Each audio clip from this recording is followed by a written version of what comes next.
Selamat datang di channel Cerita Cinta. Channelnya cerita cinta romantis. Sebelum lanjut, mohon dukungannya dengan like dan subscribe dulu. Suamiku dihina keluargaku, bagian 28. Brang! Mia menyimpan kasar gelas di tangannya, lalu keluar dari meja makan dengan wajah memerah menahan marah. Nila masih bertahan duduk di sana dan melirik ke arah Jisha. Perempuan ini benar-benar magnet, yang bisa membuat orang-orang simpati melihat wajahnya. Batin Nila merana. Kita mau kemana sih?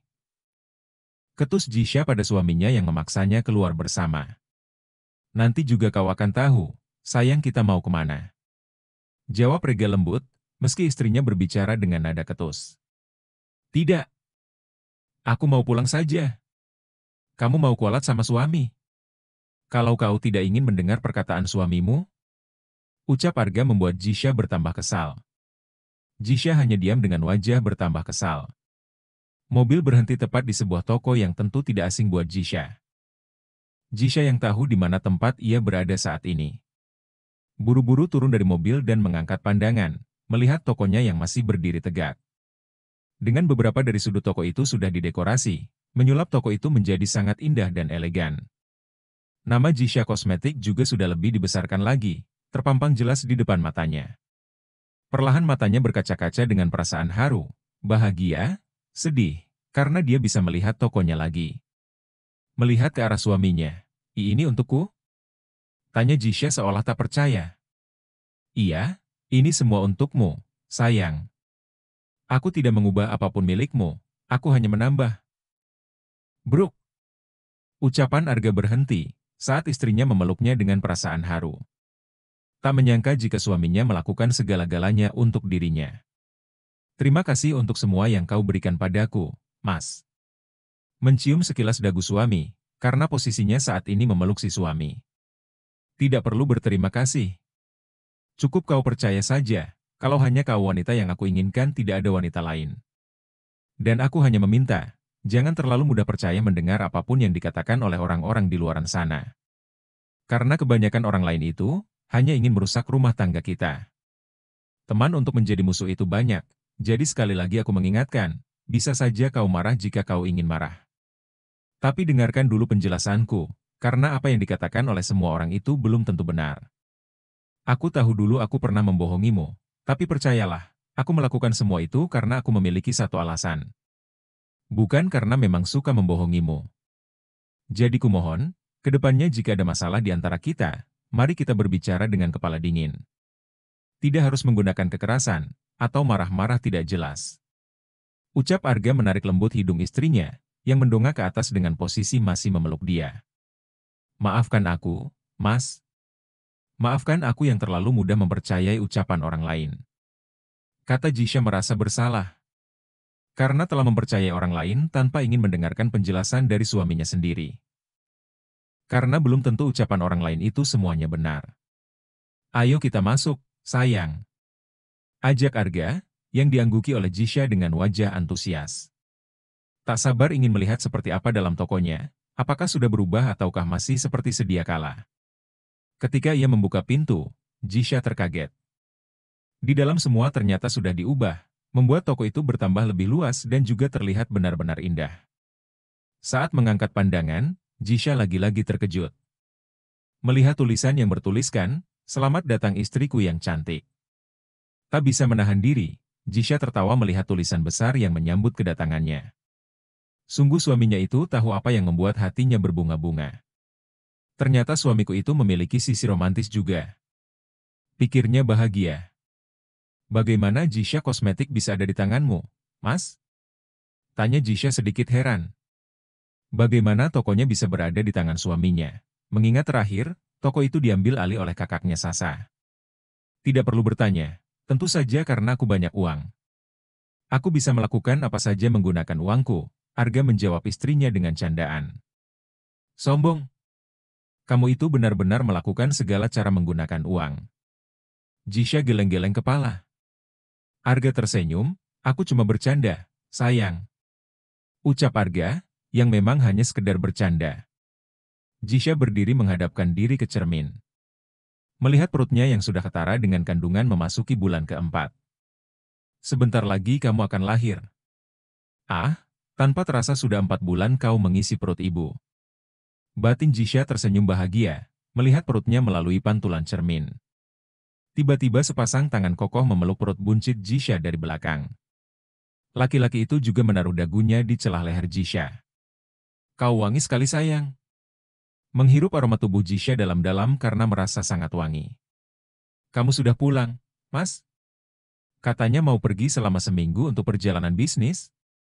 Tanya Jisha, karena 2 hari yang lalu suaminya berpamitan untuk pergi selama seminggu. Dengan alasan perjalanan bisnis, tapi kok ini sudah ada di rumah? Aku tidak bisa pergi jauh-jauh darimu sayang. Rasanya rinduku itu sangat berat terlalu jauh darimu. Jisha tertawa melihat suaminya yang bucin akut. Sampai kadang-kadang pria itu mengikutinya ke toko dengan alasan takut rindu, yang membuat Jisha geli sendiri menghadapi kebucinan suaminya. Ya sudah, bawa saja aku pergi bersama kamu, Mas, kata Jisha hanya bercanda mengayunkan tangannya ke leher suaminya. Beneran kamu mau ikut? Tanya Arga memeluk pinggang istrinya. Iya, kalau kamu ajak. Tentu saja aku mau. Oke. Arga menatap istrinya dengan penuh rasa cinta. Di luar kamar, Nilam tertawa sinis, ia menumpahkan sesuatu ke atas tangga dengan hati yang puas. Mampus kamu, Jisha. Kamu sudah makan, sayang? Tanya Arga pada istrinya. Belum mas, aku juga baru pulang dari toko, jadi belum sempat mau pikir makan. Jawab Jisha duduk di kursi rias. Kemudian Arga berdiri di punggungnya, berusaha mengikat rambut panjang sang istri. Apa kamu tidak lapar? Belum terlalu lapar juga, mas. Lagian mungkin Bibi belum menyelesaikan masakannya, mas. Ujarnya santai. Arga hanya mangut-mangut. Siap, ayo kita ke bawah, siapa tahu saja Bibi sudah siap dengan masakannya. Ajak Arga meraih tangan sang istri. Mas Arga udah lapar?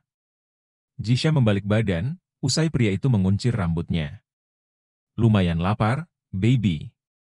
Jawab Arga mencium sekilas bibir istrinya. Jisha tersenyum malu, tapi dia berusaha menyembunyikannya.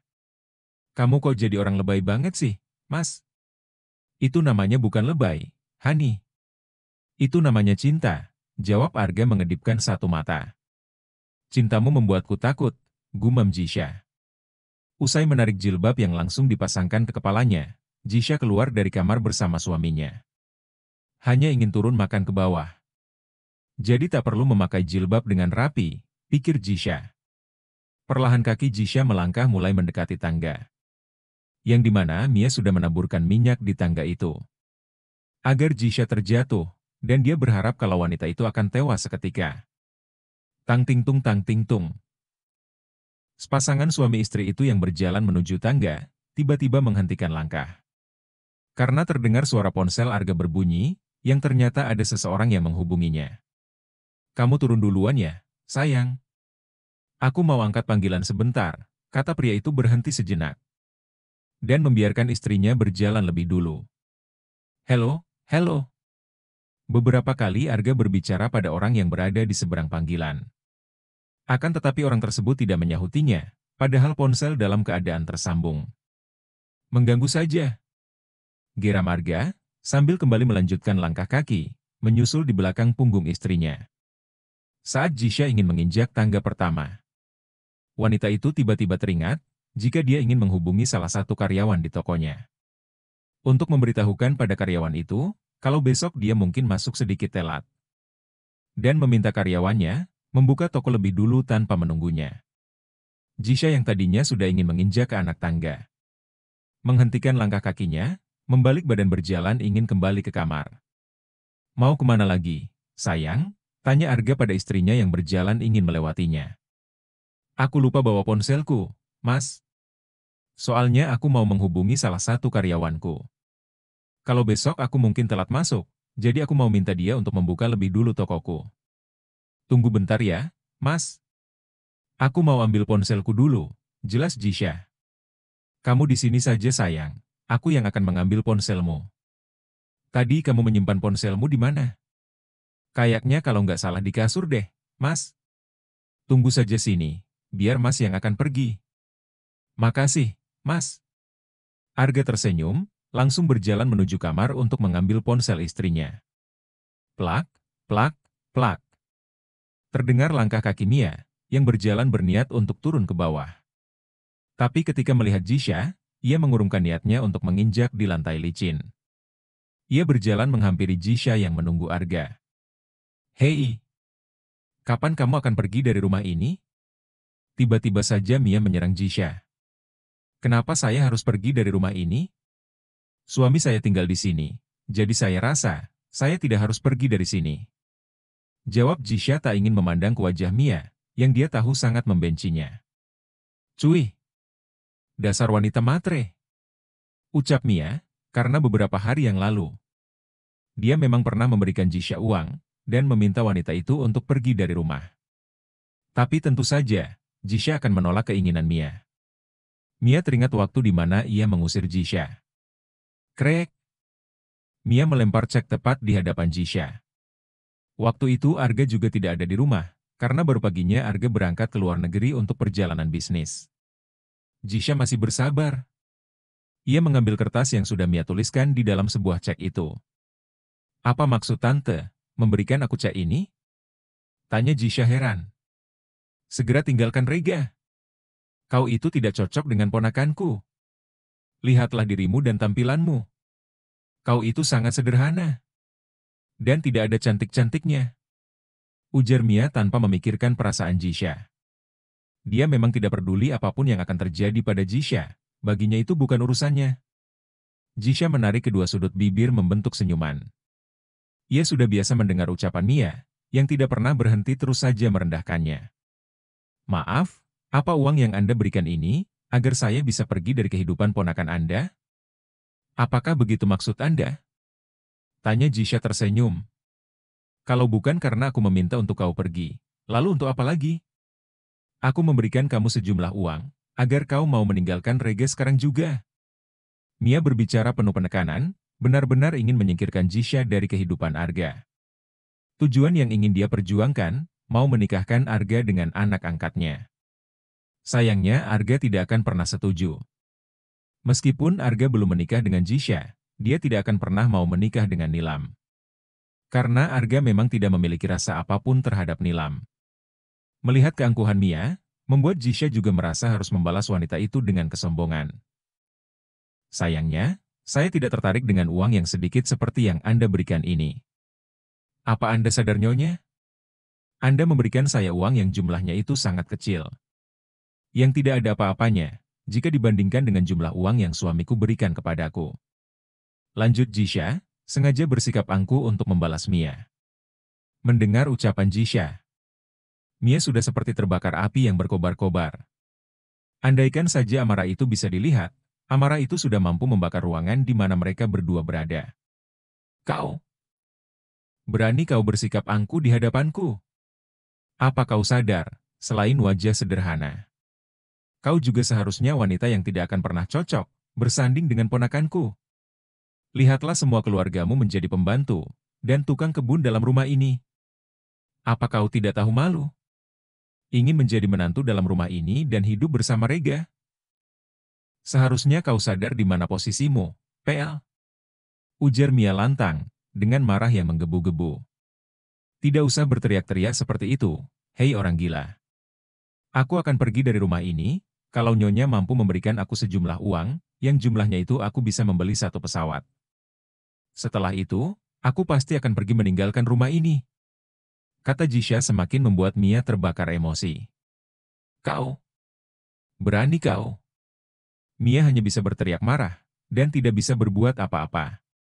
Dasar julang, pel matre. Berbagai umpatan dan caci makian keluar dari bibir Mia. Tapi Jisha sama sekali tak peduli dan terus melangkah pergi, meninggalkan wanita parubaya itu yang dia anggap stres. Sadar dari lamunannya, Mia tak bisa menahan diri. Ingin sekali rasanya dia mendorong Jisha, agar terjatuh dari lantai 2 itu kemudian berakhir dengan tewas. Dasar julang berhijab. Gira Mia, tak bisa menahan diri lebih lama lagi. Ia membalik badan langsung pergi berjalan ke arah tangga, di mana ada minyak di sana. Arg! Teriaknya, saat Mia tak sengaja menginjak minyak, yang sudah ditaruh oleh Nilam. Membuat wanita parubaya itu terguling-guling di tangga, dari lantai 2 yang lumayan sangat tinggi. Jisha juga terperanjat kaget, melihat tante suaminya terjatuh dari tangga. "Tante!" teriak Jisha, berlari menuju tangga ingin menginjak juga lantai anak tangga. Akan tetapi Arga segera menariknya, sebelum wanita itu juga ikut terjatuh. "Jangan menginjak, Jisha. Sepertinya ada sesuatu di tangga itu." "Ada apa, Mas?" tanya Jisha kaget saat suaminya berkata, "Seperti ada sesuatu di anak tangga yang terlihat seperti minyak." "Nanti saja kita bahas. Aku mau turun ke bawah dulu, untuk melihat keadaan Tante Mia. Ingat, jangan menginjak di tangga ini. Kalau kau mau turun, cari saja lift di sebelah sana." Ucap Arga menunjuk ke arah lift. Kemudian ia turun untuk melihat tantenya, yang sudah tidak bergerak di lantai paling bawah. Nilam yang melihat mama angkatnya terjatuh karena ulahnya. Seketika bergetar ketakutan tak berani keluar kamar. Ternyata yang menghubungi Arga tadi, dengan nomor tak dikenali adalah Nilam. Agar pria itu tidak berjalan ke anak tangga bersama istrinya. Ketika dia menghubungi nomor ponsel Arga, untuk tidak menginjak jebakan untuk Jisha. Tapi di luar dugaan. Malah mama angkatnya yang menginjak sebelum Jisha. "Mia." Oma Pramusita kaget bukan kepalang, karena melihat putrinya dengan kepala yang terbentur. Sehingga mengeluarkan kecap segar, juga di beberapa bagian tangan dan kaki wanita itu terluka, akibat hentakan yang keras tak bisa dihindari. Bersambung.